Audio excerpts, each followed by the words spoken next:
Right, we're at the stage of doing the metalwork to run the exhaust from a wide piece over here. I'm going to have a wide piece, a 3-inch. So I'm going to have 3-inch to a 4-inch tailpipe, and then obviously 3-inch across to the tailpipe on the other side. Because if you see my other videos, you'll see that it's a twin exit bumper. Now, obviously, with normally a bonus with the GTI is you have kind of an already modified floor from factory to allow you to run a centre pipe. However, there's still no way of physically getting a pipe over to this side of the vehicle.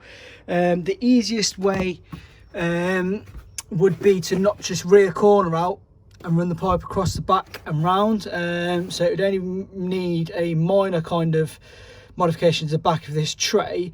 However, to do that and to be able to weld it properly, you would need the rear beam removed, and I'm not in a situation at the minute to be able to remove the rear beam. I will at a later date, but I kind of want to get this vehicle back to being sort of semi-airtight again, because at the minute, hello, there's a big hole. So the way I've done it, instead of doing it that way, I'm going to use this section here that's already modified, bring my exhaust down 45 or 90, depending on which way the exhaust comes down, across this section here and out here. Now it looks okay from this side. It looks a bit worse from this side if you've never kind of seen anything metalwork before. Now it's not a hard job. The structural point, i.e. for crash damage, are these bits where the chassis rails are, where the bumper support sits in. So from a rear impact, your impact's going to go here and here, and not necessarily this boot floor. So although you want it strong, I'm not modifying kind of any of the majorly serious bits. This normally just is a thin single skin across here, which curves round, and it's just for basically, it would go to there, and it's just for helping bolt that. I mean, there's kind of no support in it at all. Partly because I've cut a bit out, but even still, it's not like the strongest piece. I mean, that's it there. That hasn't been modified. You can see that can move. So what my plan is, I'm not using a tone eye. I'm never going to use a tone eye. So I'm going to clean this up. I'm going to take 10mm off both sides. So obviously I've got nice clean metal both sides. And then I've made this filler piece. Now this is made out of 2mm steel. So it's quite thick. It's made out of scrap steel, so I've had to kind of just make it a touch longer. But again, it's just basically a cover, it's not doing anything major. So yeah, basically the plan is that this section here is going to be, once I've kind of prepped and got everything I need welded and strengthened, that part's going to go into here. Obviously I'm going to trim around everything, get it all trimmed nicely, then I'm going to seam weld all around it, and then I'm going to seam seal and paint. I'm also debating whether to put a front lip on. So obviously you can see that there is kind of like a step section. I may possibly put a front lip on this section here, only simply so I can put a bumper support on. I mean, there'll be no structural, even if that piece of metal goes to here, blends in there, it's not really adding anything to the structure of the vehicle. So it's kind of pointless, but I am potentially going to do it because I might want to do a pickup to kind of match where this is, around here somewhere, literally about here where my finger is, for the rear. So yeah, it's a case of, I've cleared the battery, made sure obviously the battery can still fit in the same place, which it will do, because it'll fit there, and then that's a retaining bolt on the GTI. You won't have to worry about this in any of the other Lupos because the battery's in the engine bay. And yeah, once the plate's in, I'll give you a view from the top. Obviously it's very rough at the minute, I'm not tidying anything up. Bear with me. Gives you an idea once that's welded in nicely. Like I said, I need to obviously tidy it or move the plate across a bit, but once that's all nicely welded in, it'll be a very tidy install. And I've still got the battery. So now I'm about to do a bit of welding. Once I've done some cleaning, don't want to teach people how to suck eggs, but remove the battery, because obviously you don't want the battery connected, because then you're going to be putting voltage spikes and stuff through the ECU.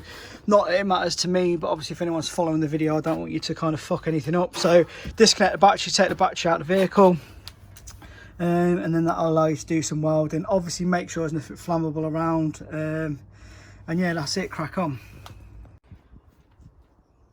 Well, prepping for welding is a case of grinding back away from where the weld's going to be. My obviously weld's going to be, say, here.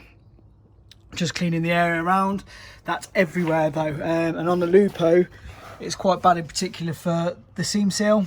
So it's a case of flap disc in, it back to quite a bit further away from the weld, and then once this is all kind of welded in, I'm going to re-seam seal and overlap. It will mean just cleaning kind of down the rest of it, but I'll get to that stage in a bit further. It's quite thick stuff, so I've used a flat disc in a grinder to do it, obviously wearing goggles. That's that. No, obviously this is the inside. Kind of squared everything up now, so this kind of filler section will sit a lot better. The minimum amount of gap you can have around it is better, but obviously like this end section where there's this tiny little bit of gap, by the time I've spot welded I'll be able to manipulate that. You can probably see with my hands, I can manipulate that to kind of get where it needs to go. So yeah, that should weld in nicely. The next stage, just popping the under, is going to be cutting this trim panel down. So what I need to do is put it where it's going to go, and then using a pen kind of just literally drawing around that section there, so that can be cut, and then I'll go underneath, kind of see where it mates. So say like the back of this section here, I'll draw along the back under, and then that should give me the shape to cut out, which will be perfect for that wheel well. What I'll do is I'll cut it very slightly larger than what the line is, so if I need to kind of move anything, at least I've got extra material rather than not enough. So that's kind of how it's going to go on, and yeah, start tacking away. Section is trimmed up to the shape. I've cleaned it again, as you can see the edges are clean, ready for welding. I've banged 2 holes through because I'm going to spot weld to those 2 bits down there. Some nice big hot blobs, but yeah, offered it up. It's obviously, this is very loose at the minute because I'm just holding it, but as you can see, should fit nicely. Got a good weld all the way around, and yeah, then we've got kind of the tunnel to roll my 3-inch exhaust through over to this side. So yeah, that's it. I'm deciding whether or not I'm just going to put probably a lip on this, just this section here, just to give it a little bit of strength because it's a bit wobbly, and I might also lip that edge there, but it won't be anything major. And that's that. I mean, I don't, you wouldn't need to lip them yourself. I'm just doing it because I want it to kind of look really neat from the back. So yeah, good to go. Right, I've done the spot welding from the outside kind of all the way around, just to kind of hold the bit in place, and then I'm going to slowly weld on the inside where it's kind of easier to get to, nicer to see. Weld that in. Then I'm going to come back out, because obviously when I weld the floor probably comes kind of down here. So then when I can see the line, because the heat will transfer through, I'll then be able to make sure to fully weld up the outside so it's welded both sides. Then it'll be a case of just kind of lightly flap disking, kind of it back, not fully, but just to kind of just smooth it out a little bit, in preparation for seam sealer. And then yeah, once it's seam sealed, it's a case of painting. But this is how it looks when it's spot welded. It's nice and solid, ready for properly welding. Right, I've got it welded in. As you can see, it's welded on the inside, solid. Then of course on the outside I've also welded. I've gone for a continuous MOT style weld, just flapped it back slightly. I haven't flapped it all the way back or linished it all the way back, because I kind of like to keep a bit of meat there. And now I'm ready for seam sealing. Obviously I've continuously welded. You'll be able to see where the heat marks were, so I could work out where the floor was, but instead I've just welded all the way, continuously all the way around here. So yeah, a nice big dollop of seam sealer. That's my exhaust. So I should now get a 3-inch exhaust through across this section here, and then 90 out where I need it. The only thing I am going to probably do in a moment is put a tab in. I'm going to put the old, the bumper back on, and I'm going to weld some specific tabs to the bumper now, I think. I may even modify this section to do some better tabs. But yeah, that's kind of what it looks like in its worst case. Once it's seam sealed and painted, it'll obviously look a lot more pleasing to the eye. But yeah, that's it. That's basically how you do a boot cut. Right,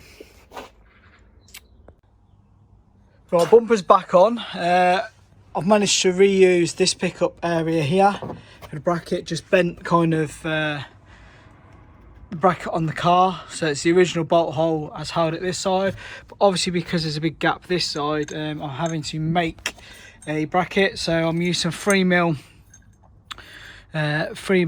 really thick steel. I've drilled and tapped M6 in the bottom, which is a standard